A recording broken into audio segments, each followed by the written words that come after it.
I was super comfortable with my life. And then one day, God decided to test me. The universe, whatever you want to call it. Like, I had the sharp pain in my testicle. And I was like, typical guy, I didn't want to address it. I'm like, let's just go away. And no big deal. Until finally, like, it was affecting my work performance. I was working at a lumber yard at the time. They're like, hey, you really need to go see a doctor. Like, my girlfriend at the time, she's like, you gotta go. So like, something's really wrong with you. I had this really bad pin block. Like, like I was dragging my leg, and I just couldn't do anything. I couldn't work out. I could barely walk.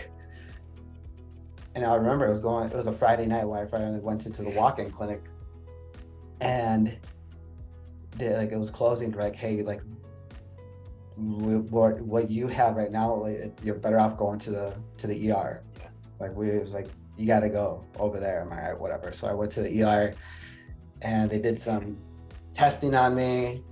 And at the end of the night, they said, you know what, there's two things here. It could be two things. One, it could be a twisted testicle. Second, it could be testicular cancer. And I'm like, no, that's not going to happen to me. I convinced myself it was a twisted testicle. I'm like, it's whatever. Like Monday we'll know for sure, and we'll schedule a follow-up. I'm like, great. Like, all weekend long, I just kind of told people, I got a twisted testicle, and we'll figure it out on Monday. And Monday finally came, and I went to this doctor's visit by myself. And I was just sitting in that room alone, quiet, and doctor finally came in. He barely introduced himself, and he just got straight to it. He's like, hey, Anthony, you have testicular cancer. And instantly, man, I started crying like a baby. I put my hands over my eyes and I bawled my eyes out, man. I could feel myself being there again.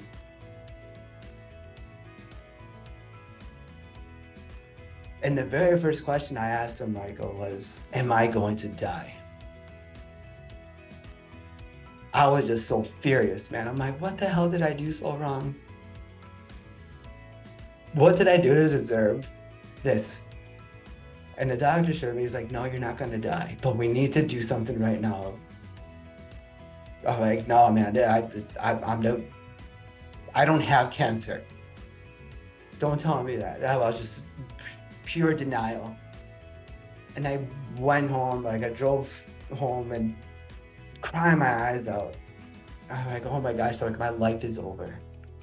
I'm gonna get a second opinion. I went down to Freighter Hospital, which is like in Milwaukee. It's about like an hour away from me, to see a specialist, testicular cancer specialist. And he said, hey, you do in fact have testicular cancer. The only difference is I would have just taken you to emergency operation right away.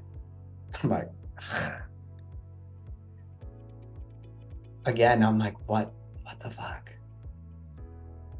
Why is this happening to me? Like, and like, I stopped believing in God after that. I'm like, he's just here.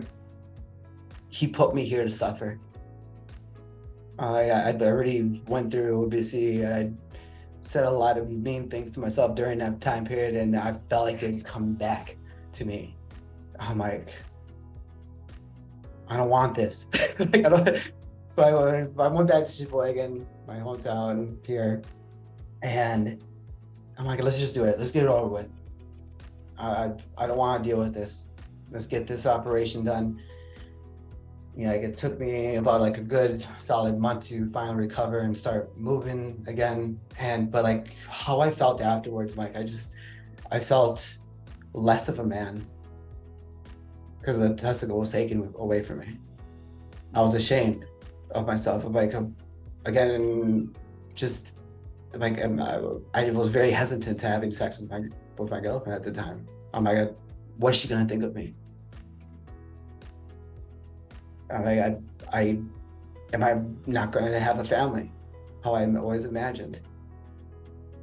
And I had to go through radiation treatment. And that was so hard for me.